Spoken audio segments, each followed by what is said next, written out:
60 years ago, there was nothing here. Literally, desert, a handful of fishing villages, and a small port on the shores of the Persian Gulf. People lived here the same way their ancestors had lived for 1,000 years, fishing, pearl diving, trading by sea. Today, Dubai is a city that has built the tallest building in the world, constructed islands in the shape of a palm tree in the open sea, and created the largest airport on the planet. All of this took less than half a century. But here is what is truly staggering. Dubai is not stopping. Right now, 5 projects are being designed and built here, each of which, on its own, would transform the face of any other country. Together, they are redefining what a city can actually be. Today, on how Dubai's most ambitious project is not a building and not an island. It is something no one else in the world has ever built. Project 1. Palm Jebel Ali, an island twice the size of its predecessor. Most people know Palm Jumeirah, the artificial island shaped like a palm tree that appeared in the Persian Gulf in the early 2000s. It was a sensation. It seemed the very limit of what was possible. Dubai is building a new island, twice the size? Palm Jebel Ali sits 20 kilometers south of its famous predecessor. Area, 13.4 square kilometers. Coastline, 110 kilometers. For comparison, the total coastline of the entire Emirate of Dubai before the construction of artificial islands was around 70 kilometers. A single new island will add more to it than the entire natural shoreline. But here is something few people know about this project. Palm Jebel Ali was announced back in 2002, at the same time as Palm Jumeirah. Construction began. Then, in 2009, it stopped. For 14 years. The half-finished island simply sat in the sea, uninhabited, unbuilt, forgotten. When the project was revived in 2023, engineers discovered something rather remarkable. In 14 years, a self-contained marine ecosystem had formed around the artificial island. Fish had taken to the concrete piles as shelter. Algae had covered the underwater structures. Nature had begun to colonize the man-made object, entirely on its own. This discovery shaped the island's new design. Architects deliberately built into the plans dedicated zones where marine life can develop along the shorelines, not in spite of the island, but because of it. 30% of all structures on the island will run on renewable energy. This is Dubai's first artificial island to have been designed with ecology in mind from the very beginning. If Palm Jebel Ali looks upward, towards the sky and the future, then the next project looks downward, beneath the water, down to the depths where corals live. Dubai Reefs is the largest marine ecosystem restoration project in human history. Area, 600 square kilometers along the coastline. Within that space, the plan is to introduce more than 1 billion corals and 100 million mangrove trees. Hold on, 1 billion. That is not a misprint. For comparison, the entire Great Barrier Reef off the coast of Australia, one of the largest natural ecosystems on the planet, contains around 600 billion corals, accumulated over thousands of years. Dubai Reefs plans to create 1 billion artificially within a matter of years. How? Through 3-dimensional printing. Specialist modules made from biomaterials precisely replicate the structure of a natural reef, with the same curves, pores, and cavities that marine organisms require. The microalgae that form the foundation of a reef ecosystem are seeded into these modules in a laboratory. The modules are then lowered to the seabed. Nature does the rest. But what is truly extraordinary in the context of this place's history is this. The Persian Gulf is one of the youngest seas on the planet.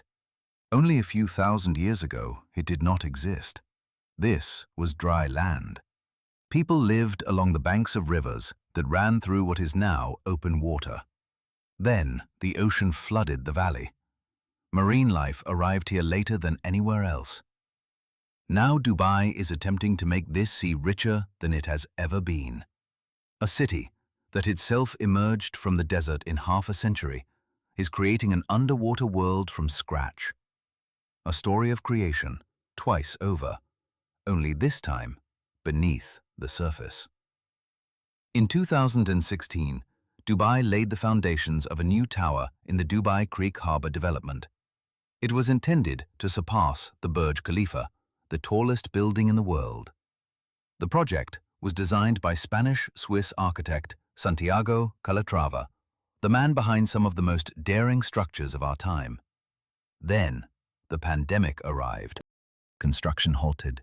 The tower disappeared from the news. In 2024 came the announcement of a relaunch, but not as it was before. Not simply taller and bigger, but fundamentally different in form and meaning. Emaar founder Mohammed Alabar described the new concept like this.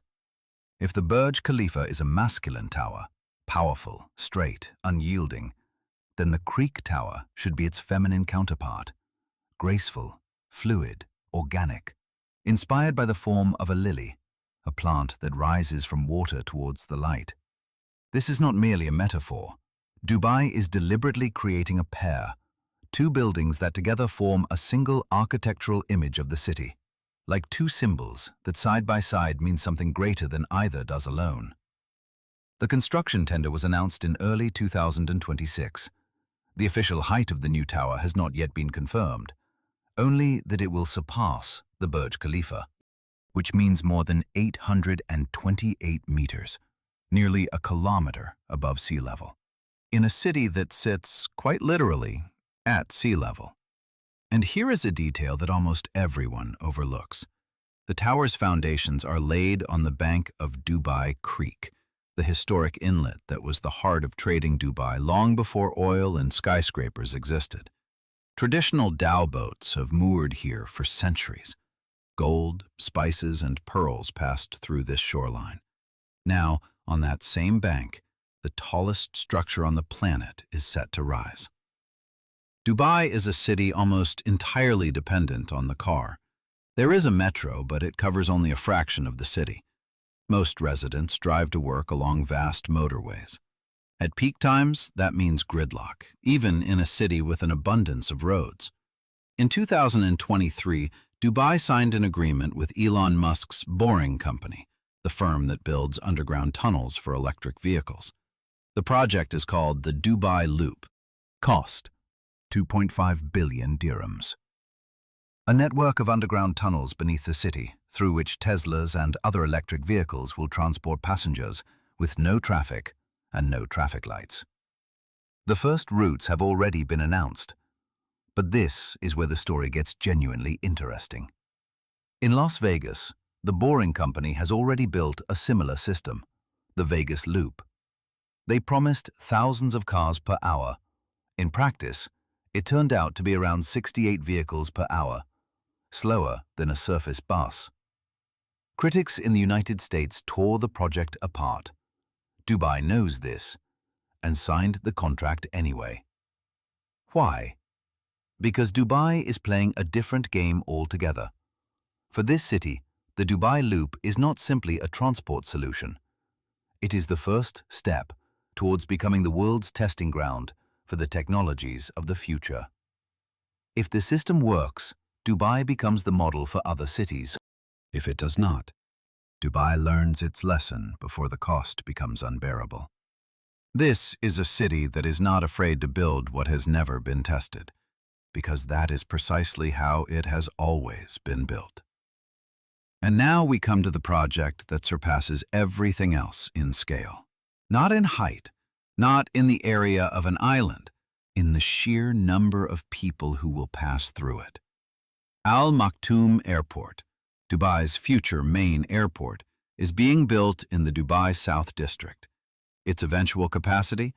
260 million passengers per year. Let that number sink in. The world's busiest airport today, Hartsfield-Jackson in Atlanta, handles around 100 million passengers a year. Heathrow in London handles around 80 million. Dubai International handles around 90 million. The new Al Maktoum Airport will be larger than all of them combined. 5 parallel runways, 5 terminals, more than 400 gates, an underground railway within the airport itself, tropical gardens inside the terminals, biometric processing without documents, your face and retina instead of a passport. But here is what makes this story genuinely extraordinary. The site where the airport is being built, Dubai South, currently consists of a vast empty expanse of 145 square kilometers. Barely anyone lives there. Infrastructure is minimal. It is, quite literally, desert marked out on maps. Dubai is not simply building an airport. It is building an entire city around it, an aerotropolis. Residential neighborhoods, office buildings, shopping centers, all of this will emerge around the airport over the next 20 years. The plan calls for more than 1 million people to live there. History is repeating itself, only at a different scale. 60 years ago, all of Dubai was exactly the same kind of empty space. Now, on an equally empty space, a city the size of Dubai circa 1990 is being built. And here is one final detail that brings the whole thing full circle. Dubai's first airport opened in 1960 on a small dirt strip. Back then, a few hundred passengers passed through it each year. People flew in to trade pearls and fish. In 25 years, 260 million people a year will pass through the new airport. In a single human lifetime, from a fisherman's dirt airstrip to the largest airport on the planet. Dubai is the only place on Earth where these 5 projects exist simultaneously. Not as a dream, not as a concept, as real construction sites with real deadlines and real money behind them. But behind all of this grandeur lies one simple fact that explains everything. Dubai has always built what no one believed was possible. An island shaped like a palm tree? Impossible. The tallest building in the world in a country without mountains? Impossible. A city of millions in a desert without rivers or fresh water? Impossible. All of these impossible things already exist. They stand, they function, they welcome visitors. Because that is precisely how Dubai operates. It does not wait for the world to say, "Go ahead." It builds, and the world watches to see how it turns out.